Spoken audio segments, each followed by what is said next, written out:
सभी आध्यात्मिक साधकों के लिए जीवन के मौलिक रूप से दो मार्ग हैं। दो जीवन पद्धतियां हैं जिन पर चलना होता है, त्याग का मार्ग और भोग का मार्ग।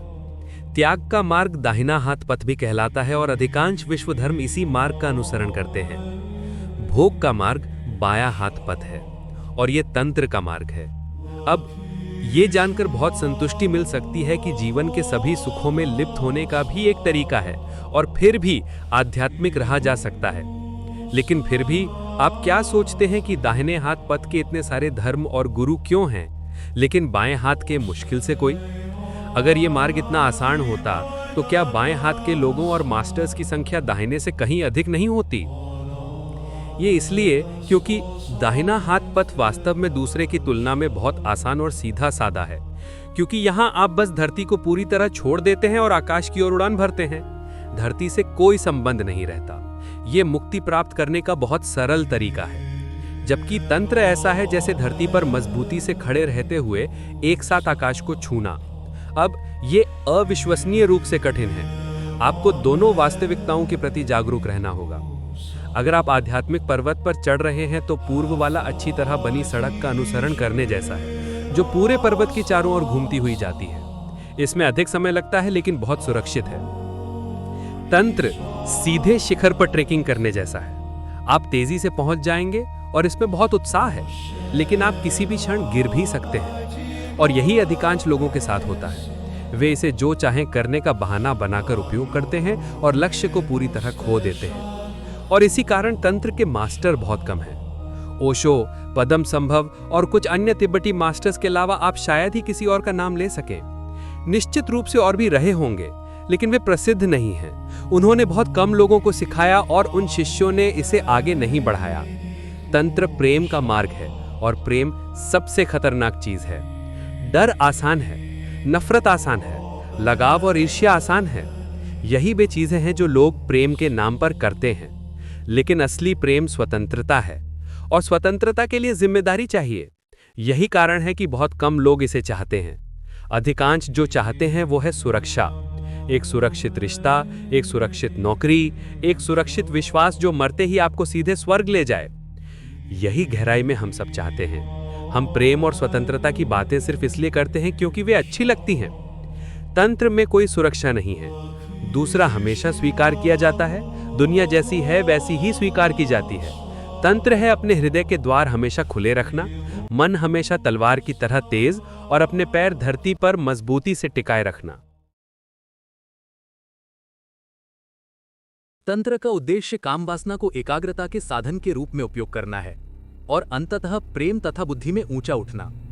सामान्यतः हम काम वासना में लिप्त हो जाते हैं, अपनी इच्छाओं को तृप्त करते हैं और ऊर्जा को बाहर फेंक देते हैं, और हम इस प्रक्रिया को बार बार दोहराते रहते हैं। हम अस्थायी उत्साह का आनंद लेते हैं, मानो ये कोई नशा हो, और फिर अपनी सामान्य निम्नता में लौट आते हैं। तंत्र में हम मूलाधार क्षेत्र से उठने वाली काम वासना को देखते हैं और उसमें लिप्त नहीं होते। यदि आप इसे बिना कभी लिप्त हुए देख सकते हैं तो ये आपके हृदय केंद्र तक उठेगी और प्रेम बन जाएगी, और अंत में ये और ऊपर उठकर बुद्धि बन जाएगी। लेकिन ये आसान प्रगति होगी। कठिनाइयां केवल पहले चरण में आती हैं। यौनिकता सबसे गहरी जड़ वाली आदत है और इससे ऊपर उठना अत्यंत कठिन है। सबसे पहली चीज जो हमें करनी है वह है इसके साथ लड़ना बंद करना। आपको इससे नीच जैसी कोई चीज नहीं सोचना चाहिए, क्योंकि जिस क्षण आप ऐसा सोचते हैं आप पहले से ही लड़ाई शुरू कर चुके होते हैं। यही मन चाहता है। अहंकार संदेह और संघर्ष में पनपता है। आपका मन दो भागों में बंट जाएगा। एक भाग कहेगा इसमें लिप्त हो जाओ, इस ध्यान की बकवास को भूल जाओ, और दूसरा भाग कहेगा तुम्हें इससे ऊपर उठकर एक श्रेष्ठ मानव बनना है। ये दोनों अहंकार मन की आवाजें हैं। कोई श्रेष्ठ या निम्न नहीं है। सब कुछ जैसा है वैसा ही है, और हमारा काम हर प्राकृतिक घटना को जैसी है वैसे ही देखना है। अंत में ये एक चुनाव है। क्या आप दूसरों द्वारा नियंत्रित होना चाहते हैं या आप स्वतंत्र होना चाहते हैं? ये चुनाव आपको अपनी साधना शुरू करने से पहले करना होगा, और जान ले कि दोनों में से किसी में भी कुछ गलत नहीं है। लेकिन यदि आपको पता नहीं है कि आप क्या कर रहे हैं तो आप बस अज्ञानी हैं। हमें समझना होगा कि जब हम दूसरों के लिए इच्छा करते हैं तो हम अनिवार्य रूप से उनके द्वारा नियंत्रित हो रहे होते हैं।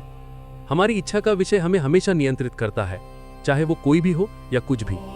यदि आप इसे समझते हैं और इससे मुक्त होना चाहते हैं तभी आप गंभीरता से साधना करते हैं, और इसलिए तंत्र स्वतंत्रता का मार्ग है। ना कि किसी प्रकार की संतता का।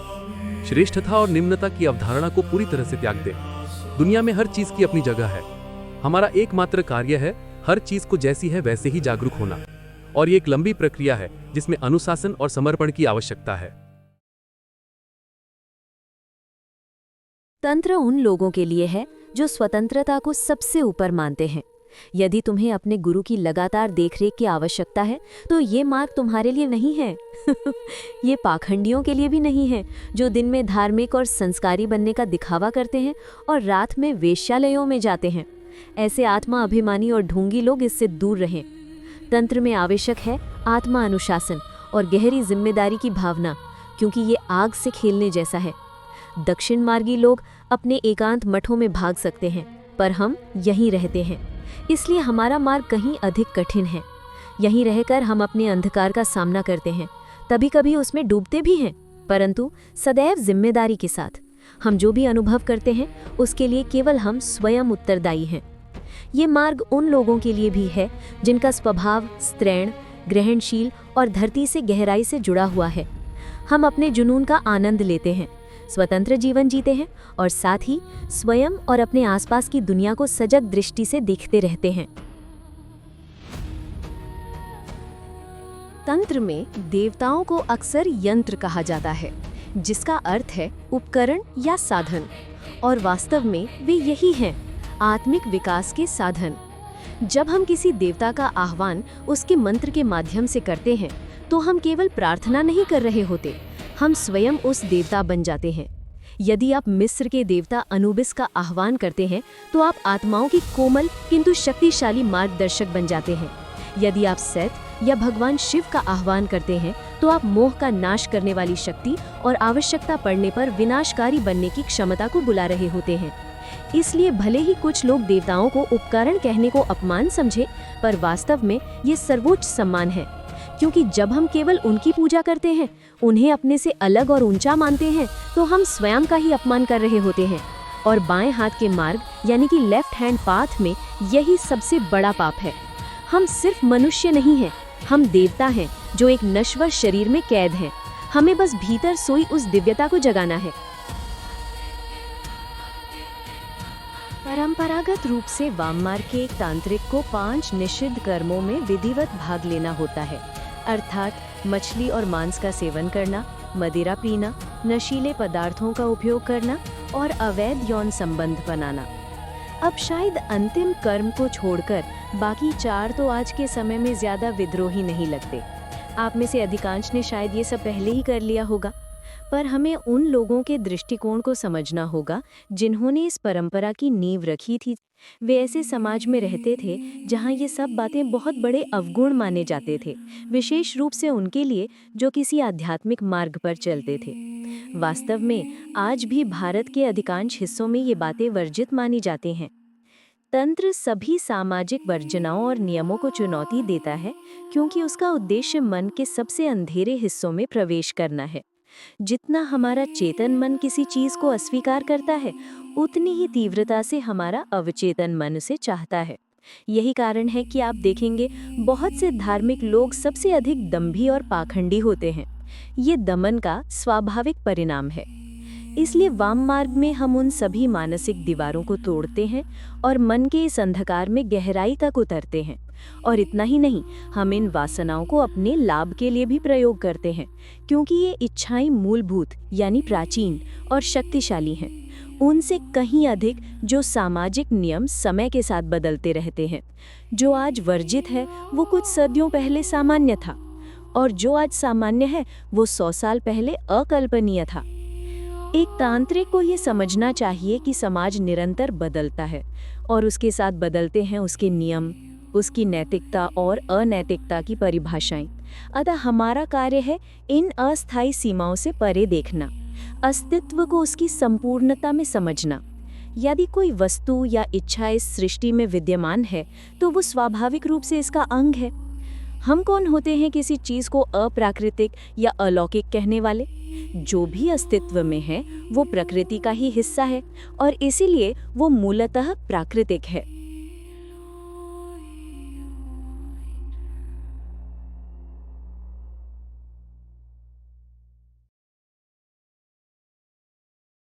तो अंत में यही कहा जा सकता है कि बाएं मार्ग का साधक सबसे पहले संतुलन सीखता है। दुनिया अधिकांश लोगों को द्वैत के रूप में दिखाई देती है, परंतु साधक को उससे आगे देखना होता है। व्यवस्था का स्रोत अराजकता ही है। मृत्यु के बिना जीवन का अस्तित्व समाप्त हो जाता है। दुख के बिना ज्ञान संभव नहीं। यह कोई विरोधाभास नहीं, बल्कि एक परम विरोध पैराडॉक्स है। और एक व्यावहारिक बात जो मैंने सीखी है, जब सब कुछ संतुलित करने की कोशिश की तो पाया कि पैसा और ध्यान जीवन की हर समस्या का समाधान कर सकते हैं। किसी को तुम्हें इसके विपरीत समझाने मत देना। लोग कहते हैं प्रेम और मित्रता अमूल्य है, लेकिन अगर तुम्हारे पास पैसा ही नहीं है तो प्रेम ढूंढना भी कठिन है। धन हमारे भौतिक शरीर का सहारा है और ज्ञान जीवन को अर्थ देता है।